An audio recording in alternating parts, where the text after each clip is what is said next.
Nice Speech Lady. Useful resources for medical SLPs. Created by one who is just like you out in the field. Creative, practical, evidence-based resources. Building up, learning from one another. Hello everyone, welcome back to the Nice Speech Lady Show. I'm Wilson Nice, glad to see you all. Thank you for joining me today. I've got a great person that I'm interviewing today, Ed Steger. He's going to be talking today about the Tongueometer, which is a great device for measuring and treating tongue strength and endurance. And he has a demonstration for us today and showing how the device works, so please stay tuned for that. Wanted to talk today first, though, about a resource that I published about a month ago, and wanted to have a chance to talk to you about it. So wanted to go to that part of the website, and here we are pulling at nicespeechlady.com.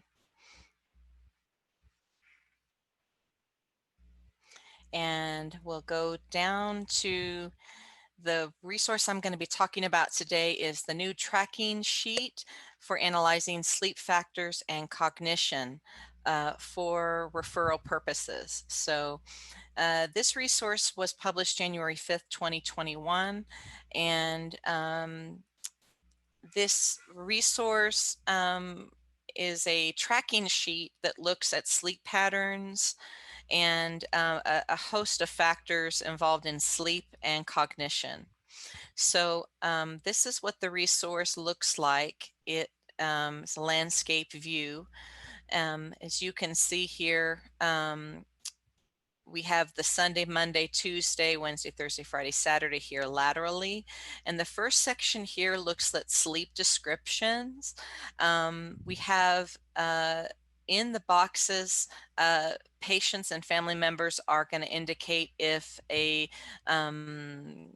factor is present or not present, if a practice was conducted or not conducted, and then the severity of the factor that they're rating in terms of their symptoms being very mild all the way to profound, 1 being a very mild symptom and 10 being a profound system. So they're going to put letters and numbers in the boxes.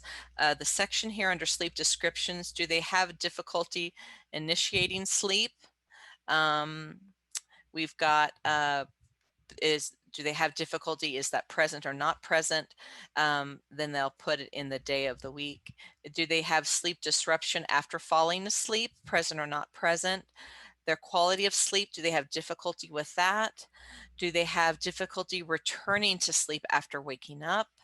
And if so, the symptom severity, 0 to 10, 1 to 10, and then the total number of hours sleeping that night, and then any other description of sleep patterns that they would like to describe.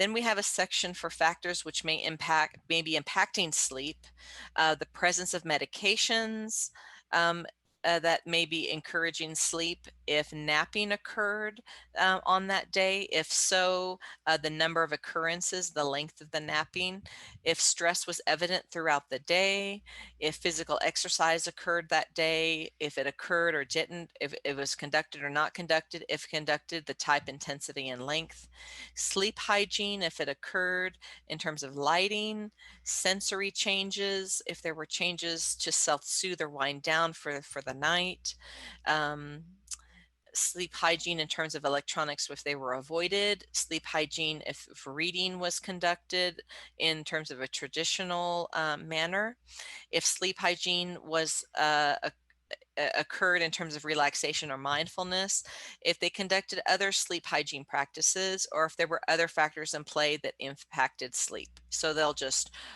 put the information down Sunday through Saturday in those areas. The next section looks at medical diagnoses, impact on sleep. If they had pain during any of those days during the day, if they had pain during the night that impacted sleep, if they had nausea, or if they had other medical symptoms that impacted sleep that are related to a medical diagnosis that impacted sleep on all of those days. The mental health diagnoses impact on sleep, if there were emotional vulnerabilities that impacted sleep that were present, if there were an increase in behavioral health symptoms, or if there were other mental health factors that impacted sleep. And then there's a section here for how sleep may be impacting functioning cognitively.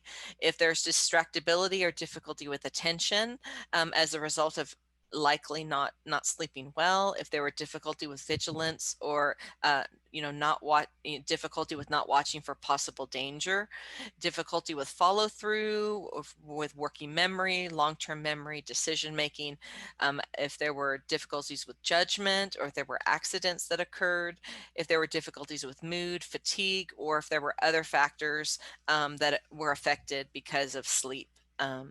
So the purpose of this tracking sheet is for family members and patients to track patterns and how cognition and sleep are impacted by one another, so that this next section can be filled out.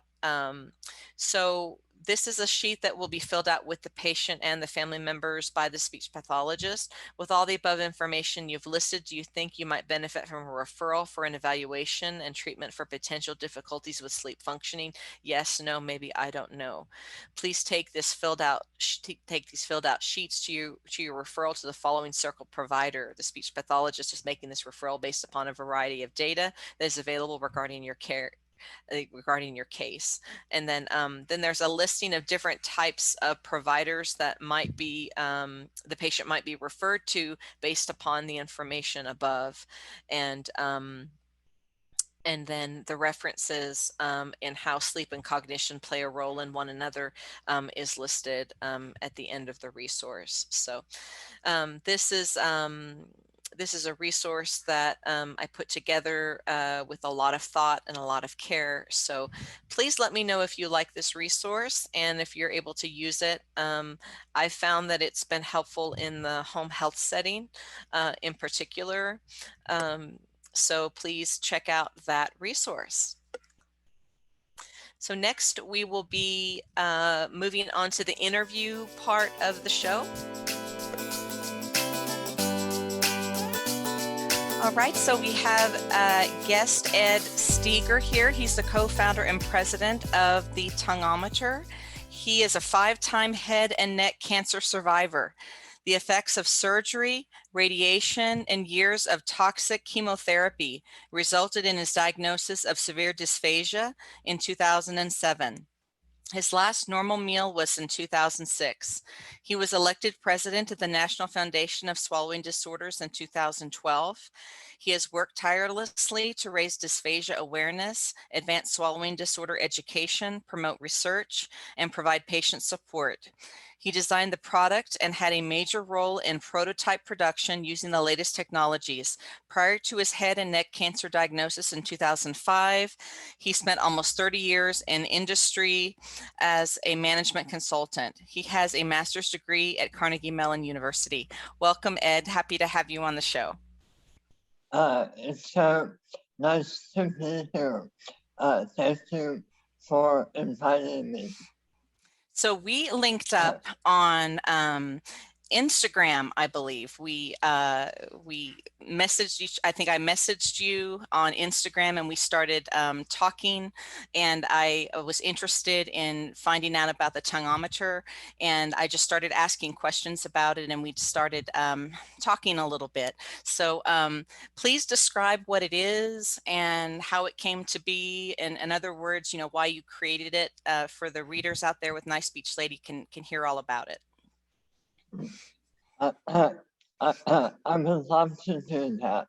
So the Tongueometer is a handheld tongue and lip strengthening device with biofeedback.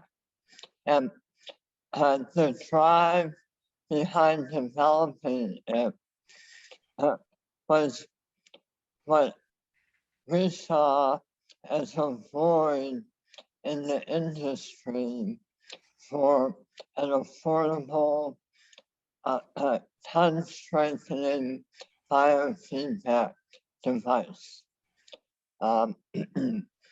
It, it was conceived in 2015. It took about 3 years to bring to market. The device is on the second iteration of the device, and it pairs with an app that's downloadable on both Apple and Android smart devices, phones, and tablets. So it is classified as a Class 1 device with the FDA. It has passed FCC testing, and it is also registered with the Bluetooth Special Interest Group. So there was a lot of work required by a team of people to actually bring this to market. And you were involved in swallowing disorders prior to your diagnosis, or your medical history brought you into the field? My medical condition, head and neck cancer. I was treated for that in the 2005 to 2007 timeframe. In late 2011, I had the opportunity to be invited to become the president of the National Foundation of Swallowing Disorders, a role I still hold. But that role allowed me to become part of the dysphagia community. I've attended the Dysphagia Research Society and the Advanced Practices in Voice and Dysphagia Conference every year for the past 8 or 9 years. In that role, in addition to select other conferences, such as the Northern Speech Services Conference. So I've become very involved with the swallowing disorder community.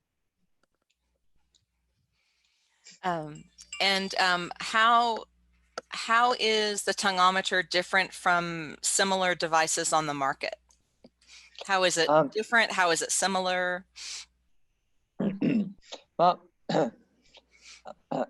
the biggest similarity would be to the IOP medical device.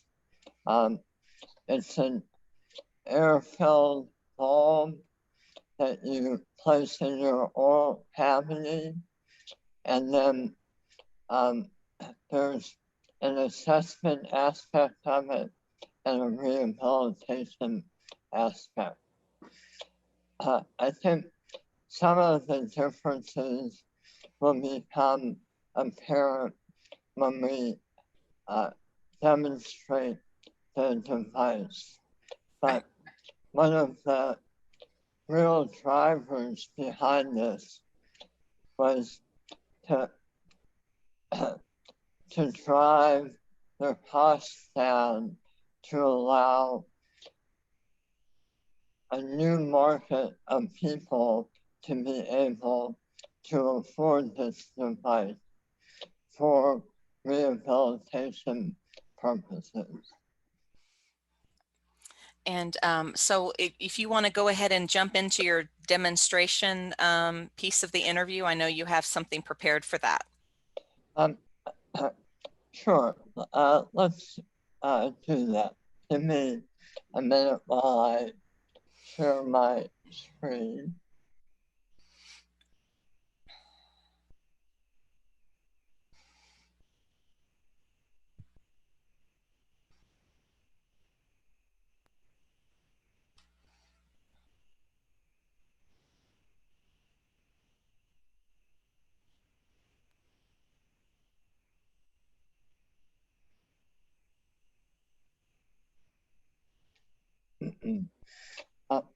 So what you're seeing on your screen right now is from an iPhone, and there are basically 4 modules. There's one to test maximum strength, and I'll get to the other 3 in a minute. The device itself looks like this, and it's a handheld device with a bulb on the end of it. One of the differences between this and another device on the market is that the bulb itself has ridges on it to allow a little less slippage and more grip inside the oral cavity. Another is the placement of the bulb in the oral cavity. And you can change the placement from where it is today, right now, which is the front or interior part of the tongue, to the posterior part of the tongue by pulling the tube out. So I actually use this every other day, and I like exercising the anterior part of the tongue. But it almost guarantees consistent placement of the bulb in the oral cavity. So to connect your device via Bluetooth, I'm going to hit the connect to Tongueometer, pair, and now we're connected. So one of the first steps in assessing whether a device like this would be useful is to useful in swallowing safely is to assess maximum tongue strength. And the norm for that in healthy adult males is about 60.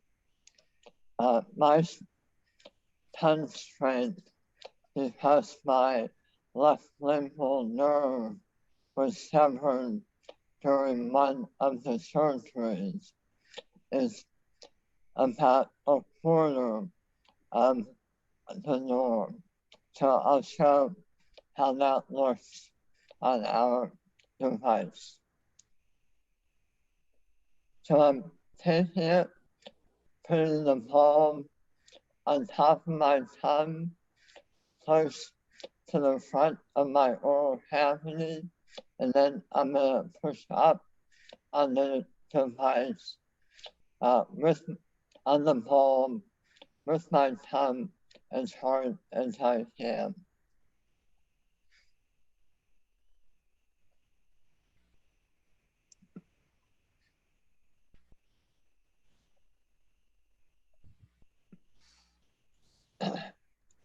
So I might try that a few times at the direction of my therapist and see where my maximum tongue strength is. And it's obvious to see from this that my tongue is severely compromised. Yes. The second assessment module is maximum endurance. And you can see a slider bar on the bottom of the panel.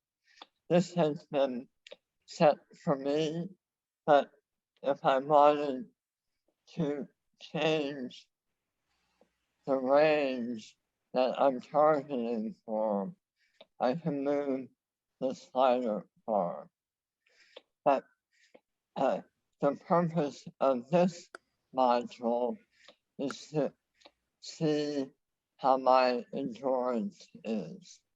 So I'm going to put the bulb in my oral cavity the same way as before and use my tongue to press the bulb against my hard palate.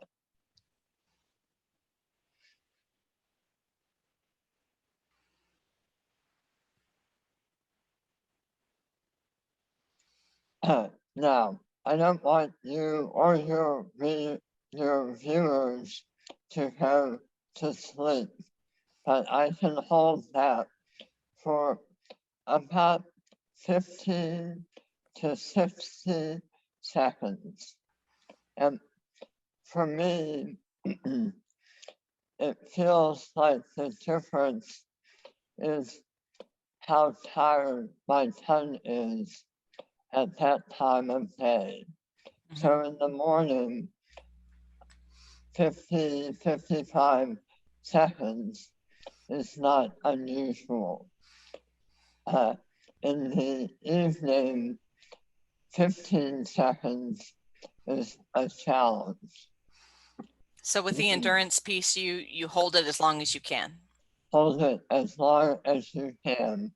So just one more time, I'll do it so you can see that if I hold it for longer than 4.8 seconds, it will register that value as the maximum.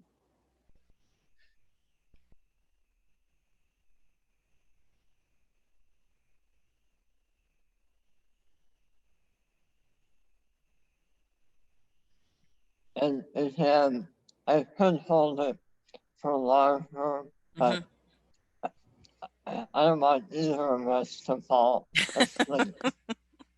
Right.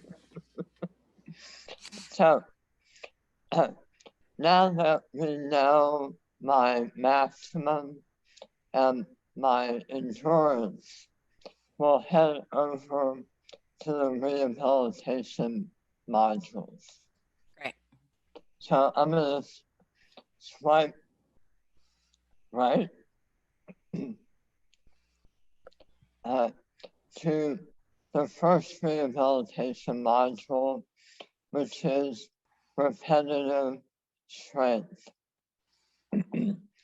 And here we do have in the user manual a sample protocol, but the protocol and that protocol calls for 3 sets of 10 repetitive exercises every other day for an 8-week period. But different conditions will call for where the settings should be set. A rule of thumb is to set the repetitive strength min at about 80% of my maximum. And so that is where it is currently set. Okay. So I'll just run through a few repetitive exercises so you can see what that looks like.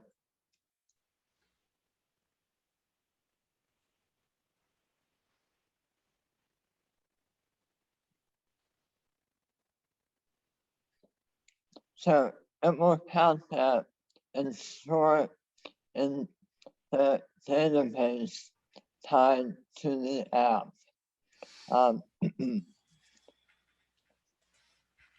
The fourth module looks at endurance. And here a rule of thumb would be to set the min at about 50% of your maximum strength. And for me, I currently have that set at 4 to hold it in that range for 4 seconds. But I could change that to 5, 6, all the way up to a minute. And I'm going to bring it back to the 4-second mark.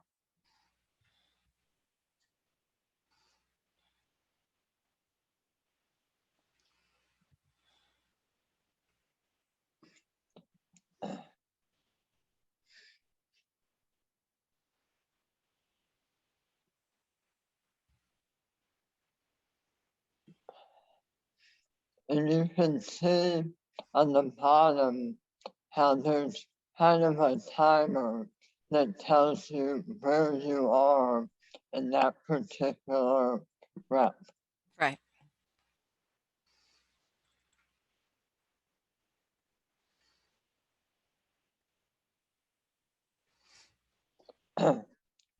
So once I've done my 3 sets of 10, I might want to see how that looks from a reporting standpoint. So I can see how many reps I did today, and I did do exercises already today. So you can see 33 repetitive,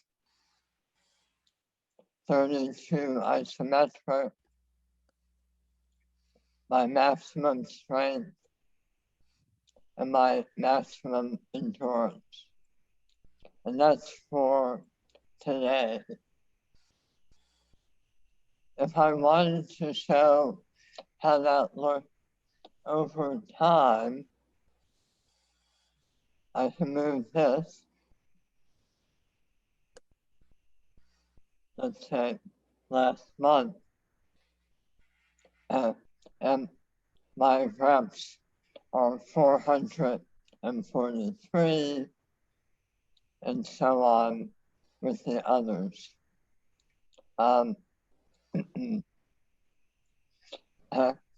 If the device itself is multi-user, and if I wanted to reset the database and wipe out all the data, I can hit the reset on the bottom of the screen. But Okay. I'm not going to do that. And then lastly, if I wanted to share this with others, I can hit the either the email icon or the share icon, and it basically says I'm sharing potentially identifiable information. Do I want to proceed? If I hit share my report,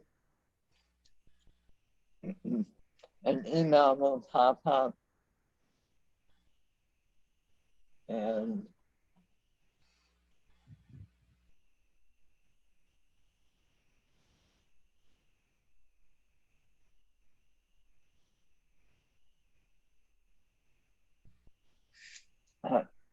and, and that report is now shared with, I just shared it with myself, but it could be shared with my therapist. So, Right.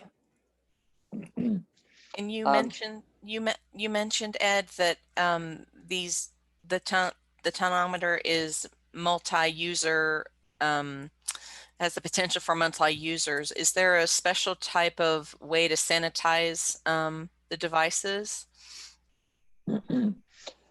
so in our user manual, there are some general guidelines for how to clean the device, but ultimately it's up to each institution to use their protocol for similar devices for disinfecting it between patients. Okay. All right. The bulb is single user but multi-use.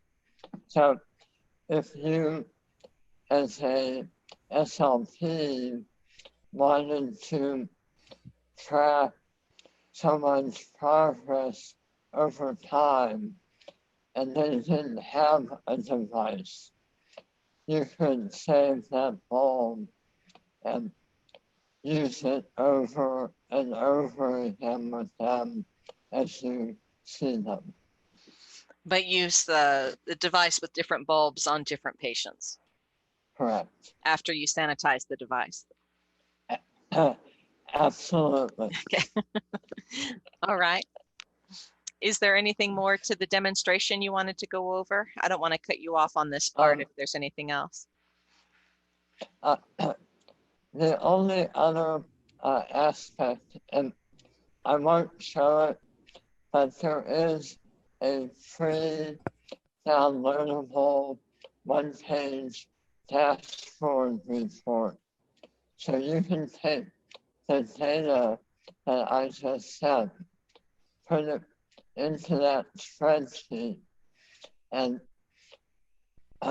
once you're familiar with it, in under a minute, you have a beautiful one-page report of all 4 modules and the use of those over the time frame of over the time frame of that patient using the device. Can I ask a question? Absolutely. How often do you recommend doing the assessment piece to reestablish the settings that you want for the rehab piece? That's a great question, and going off of a rule of thumb, many therapists are reassessing the ranges about every 2 weeks to see, and again, it depends on the underlying condition. A stroke patient may you may be challenging them more than someone with a neurodegenerative disease. Right. For a stroke patient, you're looking for improvement. For someone with a neurodegenerative disease, their goal may be more maintenance oriented. Right. So speaking of progress versus maintenance, can you speak to the research regarding the device, or what you're using to back up the use of using this in treatment? Yes. Let me let me turn off the device, the screen sharing on the device. Okay. So, on our website, there's a FAQ page, and on that page, we've one of the questions is, what is the research behind tongue strengthening and the relationship to swallowing? And there's about 10 articles,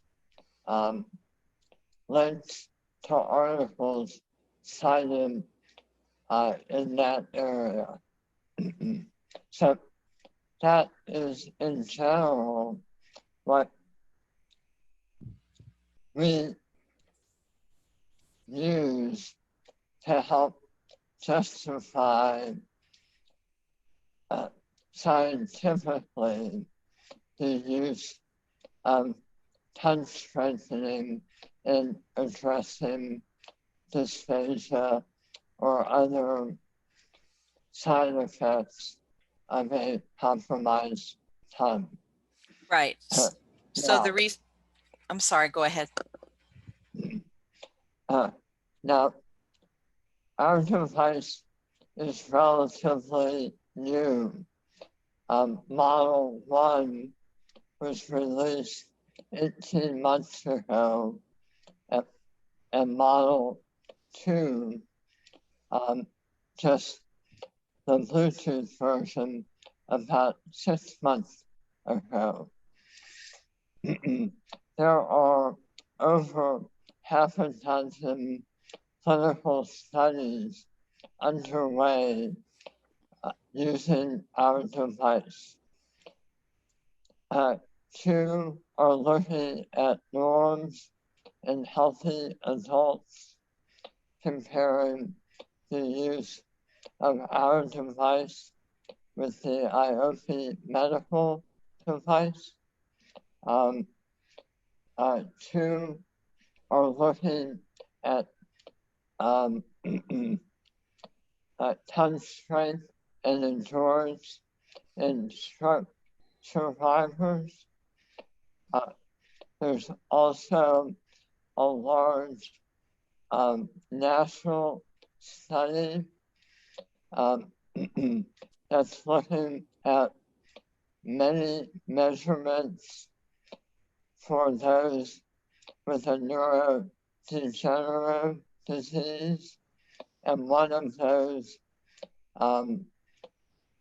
facets is tongue strength, and so they're using our device with that. There's another study looking at head and neck patient and survivors, and then there's a study in oral myofunctional area. So there are more than half a dozen studies. We had hoped there would be published results by late last year, but the pandemic and the coronavirus has really delayed a lot of that work, given the proximity of the bulb in the oral cavity. So we're just being patient at the moment. And we did get some feedback that from one of the clinical studies that the norms for our device when the bulb is in the anterior thumb position is almost indistinguishable from the IOP medical device. Okay, well, that's good to know.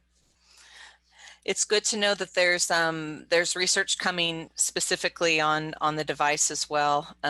So that's good to know that those things are on deck. Can you tell us about funding? That was one of the things that I had told you I'd like to ask you about funding for these devices. Can you tell me what speech therapists need to know about options for funding? So our device is, the retail price of our device is $399. It is on sale right now for $279. And that was a way for us to get exposure in the market to a new medical device.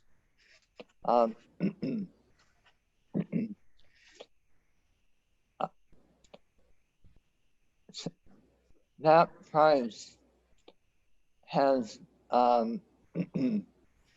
is substantially lower than other devices on the market. And there are several. The ones in the US are from Swallow Strong and IOP Medical.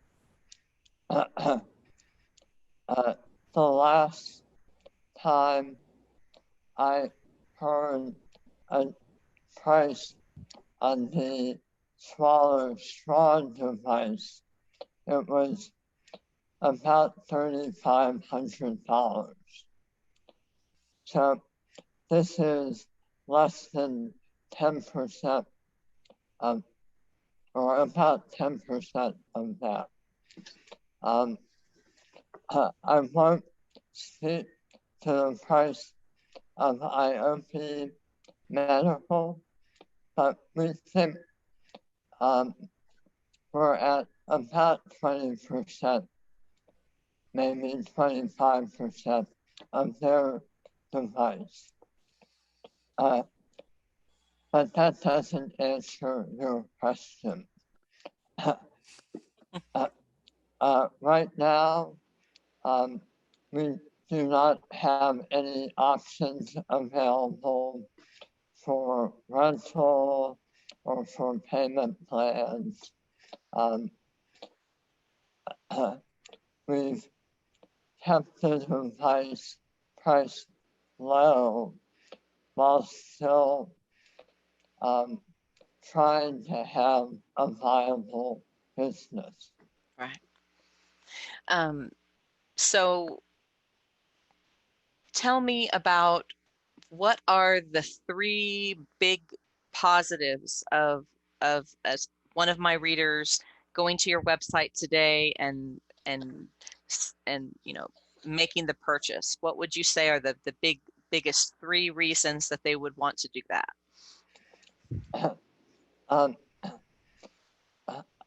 It may be better coming from testimonials that we've gotten. And so let me read for you a few of the testimonials. This is from Kelly in SLP. And Kelly says, my patients have really enjoyed the instant feedback displayed within the app during their practice within the clinic and at home.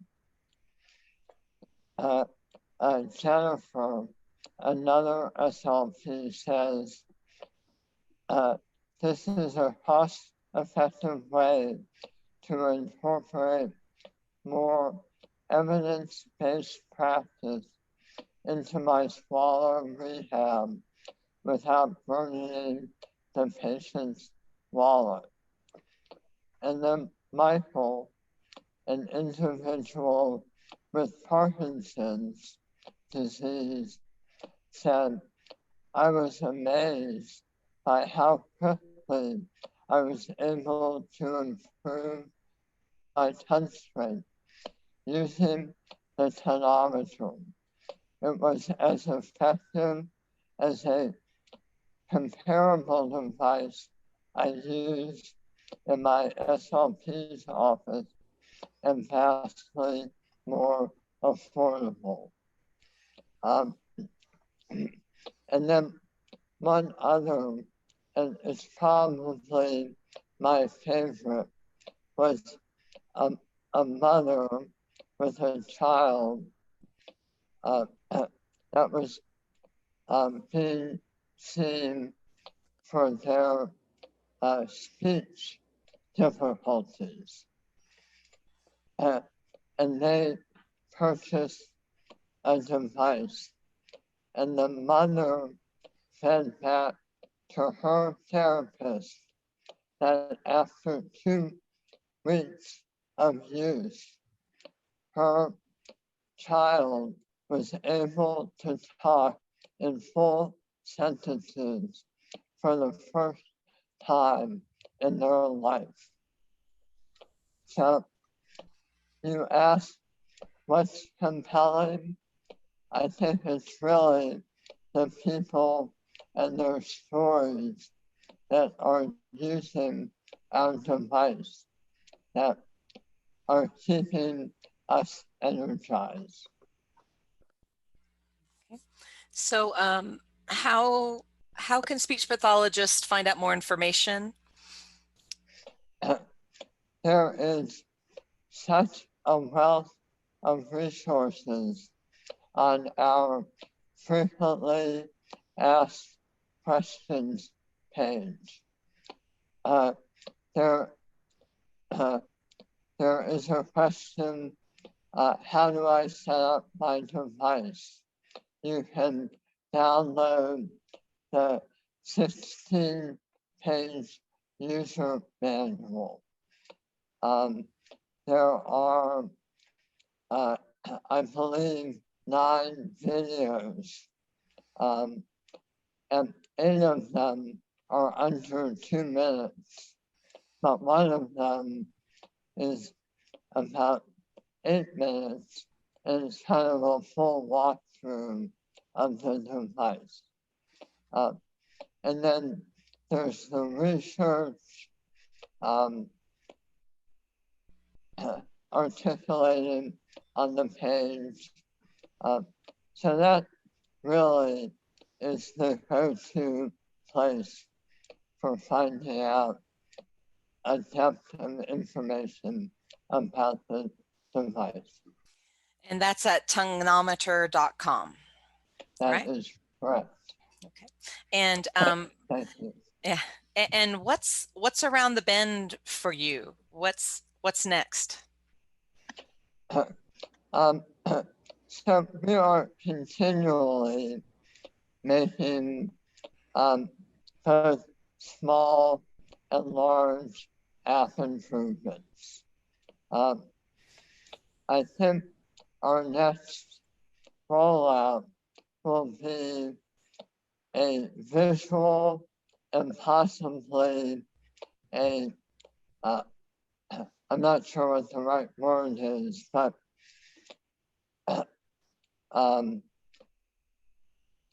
when your phone vibrates, so when you do an exercise, we'll be introducing a setting that will allow you to not only see that you've done your repetition, but you can set it to produce a sound or have it vibrate. So that's kind of on the tactical side.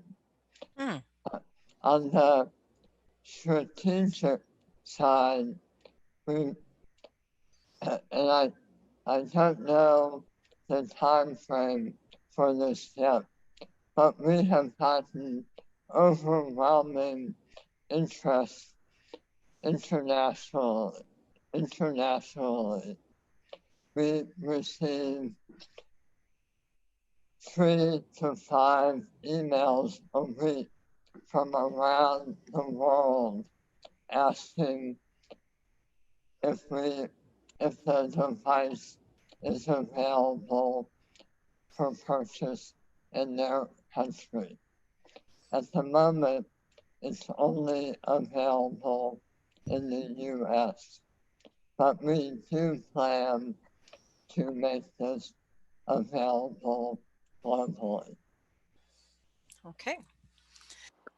And my final question is, what did I not ask you that you wish I would have asked you? And what would be the answer? That's always a tricky one.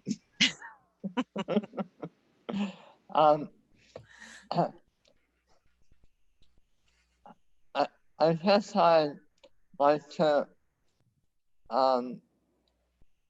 maybe wrap up.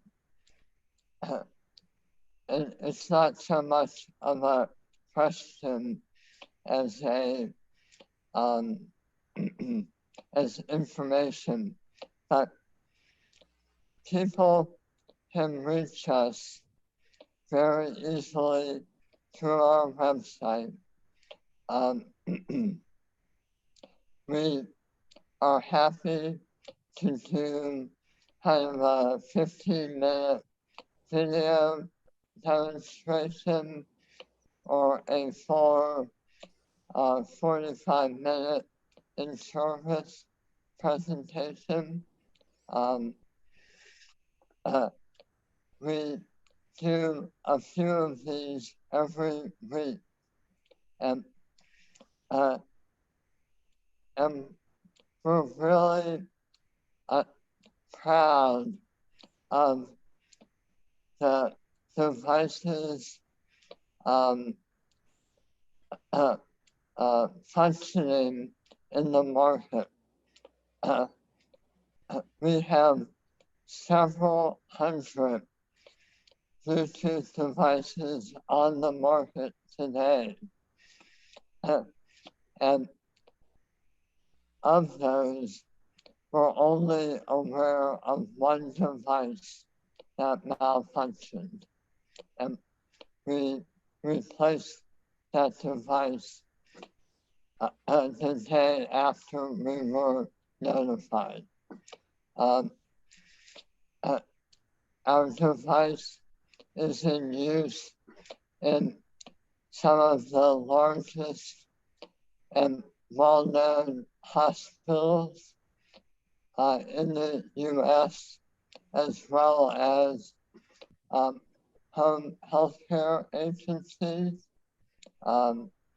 So it is getting out there, and we love for people to make informed decisions, and we're happy to spend time with them to help them make that informed decision.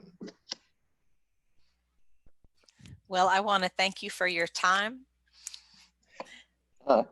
Wilson, it has been an absolute privilege and pleasure to meet with you today.